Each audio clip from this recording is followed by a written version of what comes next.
All right, 83 degrees Fahrenheit, 211,726 miles on the odometer, April 18th, and kind of got the shot. Woo! Cat named Crook. Okay. So Hopperhead, I don't want to make him too kind of, I guess you could say, Frank Booth. I don't want to go in that direction that Lynch went. But I do want him to do a joke about it. And I do want him to be a fan of Blue Velvet. And I do want him to use helium in one scene because David Lynch intended to use helium for the original Frank Booth character. So those are some things that I do want. But I want Hopperhead to be psychological, where Frank Booth was kind of physical and spiritual. Hopperhead can be physical, but he's more of a psychological thing. But I do like the idea of using helium, like a helium balloon, almost like a clown kind of thing. But he's ultimately non-regional speech, sounds like a businessman, and you're thinking like, hey, this guy's a normal dude. And he refurbishes phones that Rob the Runner gives him, right? And he also tells Rob, hey, listen, Secret Uber's coming to get you, and you speed up a little bit on this, that kind of thing. He also calls him Carl Lewis. So Rob the Runner's other name is Carl Lewis. Now, Bird is a YouTube phenomenon. Bird is like, he's kind of like almost what you would say Charlie Parker was in a way, but he's that way with the phone. He's amazing. Think of Casey Neistat. Very Casey Neistat. Beautiful cinematography, beautiful cinematic vlogs that are video logs that he makes all over the place. He finds out about Hopperhead. Now, Kitty. Kitty's mute. She speaks in tongues. Okay? And she does have a problem with alcohol. All right, Kitty does. Her username, nickname, whatever is Kitty. Okay. We'll check out. Well, we can go ahead and check out traffic now. Probably gonna be a 3-parter. I was trying to make it a 2-parter. Sorry, guys. All right, now you can see it back there. The envelope. I don't think Grace is ready. Sorry, Michael. Sorry, Jessica. Your scene is ready, though. I'm pretty sure. I've gone over the opening scene. Well, with Kitty, and I'm talking about the cat. I'm talking about Garlane the cat, sorry. I don't want to jump into Kitty right now, but Garlane the cat, which is Grace, aka Werevlog. We're switching movies right now. With Michael and Jessica, I want them to look at Michael for Grim Vlogger and Jessica for Vlog Pyra. They're part of the Gothic Vlogger connection. So they're part of a connection. Now, I know it's Grim Life Collective, so they're very different. But I think the idea of using them, even auditioning them, is part of the film. Whether it goes through is up to them. I know they have the part. They are the part. I based it on them. But it's up to them whether they accept it. They will get a copy of the script because it's a free gift to Grim Life Collective from Cole Spivey. It's free. Now, let's say Michael's, hey Cole, it's tough right now. We're going to check out Stanley Kubrick's studio. I'm like, okay, it's fine. You know, if we already taken off with production. But they could be consultants and they could help the other actors. I remember actors are diehard about acting. So sometimes people don't feel worthy. Now, it doesn't take a genius to act. It helps. Marlon Brando was a genius. James Dean possibly too. There are a lot of geniuses. Gary Oldman's a genius. And Anthony Hopkins. And I do call for Gary Oldman and Anthony Hopkins. I want him to play Tony. It's a small little role. I also called for Sir Ian McKellen, who plays Tony's friend. I might call him Ian in that. I may use their real names, Tony and Ian. And guess what they call Gary Oldman in it? Well, his name is Gerald Oldman III, but they call him Jerry. And I was wondering if they really do call him Jerry. I don't know. They probably call him Gary. But regardless, I wanted to use these greats. I wanted these great people to get together and practice this phenomenon known as vlogging to try to understand it. This is new. It's a new thing. Anyway, it will be going to Hollywood, to Grim Life Collective. The two roles, the Grim Vlogger and Vlog Pyre, will be offered to Michael and Jessica from Grim Life Collective. I think it would be good for them. Plus, they have worked with a werewolf movie with the kid from Terminator. There was a kid in Terminator. Well, not Exterminator, but Terminator. Terminator,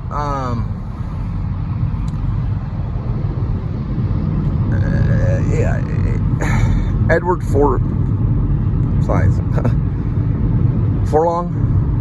Edward Forlong. I caught it. He's written a lot of stuff. He was in the Forest Hills, which is made, I want to say it might have been made here in Texas, but I know Shelley Duvall was part of it. But anyway, it's going to be offered. I got to get it right. I added a new scene today. I got to add more scenes with Garling the cat, because it has to be attachable. The cat has to have emotional attachment with the audience, so that whenever the cat saves the day, it's not just coming out of left field. Now, it could work either way. I want it to be a little Lynchian. I got to add some stuff there. But on Grace, we're going with color. Definitely, because the werewolf is color. For me, it is. There can be some black-white stuff. There can be black and white stuff in there, here and there, because they deal with the video camera, and they deal with this old video that Rainey Love, when she did a Kiss tribute band called Silver. Some of that could be black and white too. Plus, there's a lot of monitoring equipment in it. I used to work for A.D.W.C for a little while. I learned a lot from the guys from A.D.W.C in this area. And it's not all black and white, but we can make some of that black and white just to get kind of Lynchian. I like this whole A.D.W.C camera watching, and then we've got these things too. So anyway, that's what I want to say now. I'll cut back on when we're doing the circle. All right. So butterflies in the garden. Gonna have another 4-parter, but the butterflies were supposed to be here until April 14th. I'm sure they're still here. They may have been contained butterflies in a tropical situation. When I went to Washington, D.C., we went to the butterfly exhibit. That's the most important thing that was on the agenda, other than seeing one of my friends, she works for Washington, I don't know her name, she's part of Homeland Security. Anyway, this is the dinosaur, they're doing dinosaur now. Dinosaur, January 26th and May 30th, it's the May 30th. But anyway, we went to visit her. I think she is a Homeland Security something. Maybe, or maybe she's something else. Maybe she's connected with Congress. I don't really know. They're all Homeland Security in one way or another. Matter of fact, what I think Homeland Security are the Apaches or the Native Americans. That's a good Homeland Security right there. Regardless, we went to Washington. We saw the butterfly exhibit, which is at the Smithsonian. It's really just because I'm dedicated to theater arts, guys. Mary Poppins Jr. will be here and coming up in a few days, a couple days. And then it goes to the May 12th. Then we go into Greece in June. So that's going to be Casa Mañana, House of Tomorrow. All right, first one, 658, 1 minute, 0.4. All right, so I knew this guy. He had these boxes and these little mices. And he'd sit there and juggle these boxes with these mices in it. And then the boxes would open and the mice would start coming around dancing like ballerinas. This all leads to a rat, not a mice. We'll start with the story. Okay, first of all, the same guy, he used to steal tomatoes at grocery stores all day long. He'd steal tomatoes. He would freaking throw them away. And at times, he'd steal tomatoes and he'd throw them at cops. Sorry, I had to clear my throat. It's a tough story. So he'd take these tomatoes and he'd throw them at cops all day long. Finally, the cops pulled over. They felt bad for the guy. They said, look, if you throw another tomato, we're going to have to talk to you about that. So he went to the grocery store. He started stealing onions. Then he started throwing the freaking onions at the cops. And the cops were just going to go out and arrest him, but they were crying, laughing. Well, they're crying. Finally, they go up to him. They say, you throw another onion at a cop, you're going in. So he went to the grocery store and he stole some carrots. By the time they arrested him, he decided to tell a bunch of rabbit jokes. The whole way to the jail cell, he was saying, what's up, Doc? What's up, Doc? Anyway. So he stopped stealing for a while. Next thing you know, he decided to try to be a stand-up comedian. So the first thing he did was he went out and he stole a bunch of tomatoes. He started throwing the tomatoes at the audience. And they were like, why are you throwing tomatoes at us? This is crazy. Then he decided to go back to the grocery store and steal a bunch of onions. So he started throwing onions at the audience. They were like crying, laughing. Then he finally went to the grocery store and he bought some carrots. Now he just tells rabbit jokes all the time. I think it's this one right over here.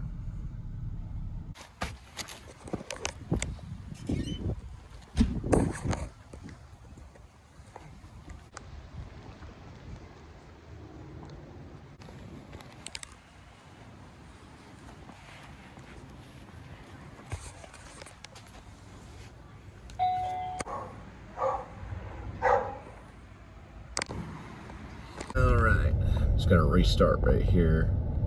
All right, next one is 728.6 3.3. The idea in delivery is you don't want to count too much on your mileage. You want to try to limit it as much as possible. So when you go and you file with the 1099 or whatever, you don't want to bring a lot of mileage to the table. Trust me, it gets impossible. So you want to shave off, like, let's say if you drive somewhere, don't even count. Start it over, and you know, maybe in not the middle, but when you remember, you'll remember when. But roughly what we're dealing with is maybe 15 miles per night. I don't know for sure. I'm still kind of figuring out. If you count it through a show, you're going to count these things right there. There's 1 mileage, you got minutes, and you got time. Now, here's the thing. That, of course, will change, like on weekends, and you're working longer hours. But you also will use the vehicle for other things. So you don't want to mix that in there. Of course, that's what this thing is. So sometimes at the end of the night, I will show that. And then a lot of times you'll just see like that. And you can zoom, you know, or whatever. Because at the end of the night gets kind of hasty. Things get kind of, you know, you're like, well, whoops, don't care about that anymore. And then you just want to get that 4 grams of sugar from that Snicker Pro. All right, we'll just kind of show how we do this. Pretend like it's slow motion. All right, I guess that works. Anyway, you know what I mean. You don't want to bring too much mileage to the table. And you can adjust that too. You can adjust the mileage because, especially when you're running DoorDash or you're running Uber Eats or something like that, you'll go quite a bit of time to a gas station, and you won't get any orders. Anything. You can't count any of that. Then you get the order at the gas station, and then you go from there to that drop-off point. Well, if it's at the gas station, if you get it at the gas station, and you go pick it up at a restaurant, then you count from the gas station to the restaurant to the drop-off point.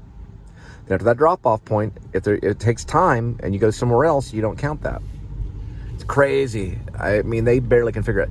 They can figure it though, because I've had, I believe Uber and Grubhub. So one year they did send me stuff, and one year they didn't. There's a year they let me go. They didn't send me stuff then. They only keep track of the mileage for those that are with the company. On this kind of stuff, you can take the average for a few shows. This is like a weekday show right now. On the weekends, it's a little bit different, and it's you know, it can get clever though when there's change. Okay, so they do have a band that rehearses here. Right here where this thing is right here. All right, so the band is called Up the Street. I thought they sounded a little like Skinnerd a little bit. They were practicing when I dropped off. That's one of the, I don't know, maybe family members, but they practice right here. This is Robert's Cut Off right here. Now, I know this is crazy, but a lady that looks a lot like Jordan the Lion's girl somewhere over there. I've always wondered where he moved. But it could just have been a coincidence. She had 2 dogs walking. Yeah, it was crazy. I was like, do you know Jordan the Lion? But anyway, they're on Robert's Cutoff, and they're called Up the Street. They're on Facebook. So they're a kid band, and if they keep trying, they're going to be Leonard Skinner. Well, they got air conditioning now. Leonard Skinner never had air conditioning. Not that there's anything wrong with having air conditioning. Let me tell you. Leonard Skinner, they practice in a thing called the Hell Box or something. The Hell House. Yeah, it was so hot, they'd forget everything. It was just pure sweat. It was like a sweat box. They recorded in that alongside of a river. They're one of the best bands in the world. Anyway, these are just kids. They're called Up the Street Band. They're actually on YouTube. You can find them. You can't find them on Facebook yet. He said you could, but they played like Jimi Hendrix and stuff. They're actually a kid band. I don't know the oldest one, but probably definitely elementary. And they are playing Jimi Hendrix and stuff like that. I had the family band. It was probably the second band that I started. That was with my son David and my daughter Elizabeth. But we mostly used kitchen supplies to play music. It didn't go very far. Actually, it ended pretty. We had a band breakup, and it's been going on since March 9th of 2019. Haven't seen them since. The band's leader, which is the manager, the mom, she took off. But anyway, they're a kids band and they're playing Jimi Hendrix, so I'm gonna listen to them a little bit and then switch back to Smashing Pumpkins Tower Records recording. Yeah, this is known as Robert's Cut Off. Pretty cool name for a band. My cousin Robert, who I've talked very little, he runs a television studio in Olympia, kind of where Nirvana and Hole and stuff hung out. This is called Robert's Cut Off. That'd be a cool name for a band. Robert's Cut Off. But I don't know. Yeah, he runs a television studio. He had an idea for the name of a band. It was called R Band because his name was Robert. So he was going to call it R Band. I was like, that's a genius name. Anyway, right now, the Linda and Cole Band, also known as the Cole and Linda Filmmaker Band, and Peace Child Beautiful, is called The Amateurs. We need to have a song called It's Time to Seek God. There's a clock right there. Wouldn't that be a good song? Hi, everybody. Welcome to The Amateurs. We're soon to be called The Professionals. We are going to sing a song called It's Time to Seek God. Hey, you know what? Usually I always say you sound like where you're from in a lot of cases, and you play the music where you're at. All right, so the Up the Street Band, they're like kids. They're pretty good. There's a jam session they have where they're just kind of laying it down. They're Jimi Hendrix needs a little bit of work on vocals, but they need to turn that vocal way up. But they're not bad. They're not bad. And they keep on going. The next thing you know, Lynyrd Skynyrd. Hey, Lynyrd Skynyrd started when they were young, so they didn't go too far because of certain types of jet fuel and also pilot error. But back then they had to fly everybody around really quick. They were one of the first bands that did that would fly around, land, play a concert, and then fly off and then land and play a concert. Anyway, once they realize they have to do it, we're going to be passing the butterfly up this way, they'll get pretty good. You know, when it gets cold outside and they're like, listen, you either play this music good and you do it well and you commit to it full on, crazy committed, or you're going to have to deliver waffles to people's kitchen, doing a thing called stripe. You're going to get scratches on your hands from your nails being too long because you don't have time to do anything. Now, that didn't make any sense, but it kind of does. They need to shave their nails so they can pick the guitar strings a little bit better. They're kids, though. These are like really like young kids. I'm going to go back to Smashing Pumpkins Tower Records. I suggest they do it, too.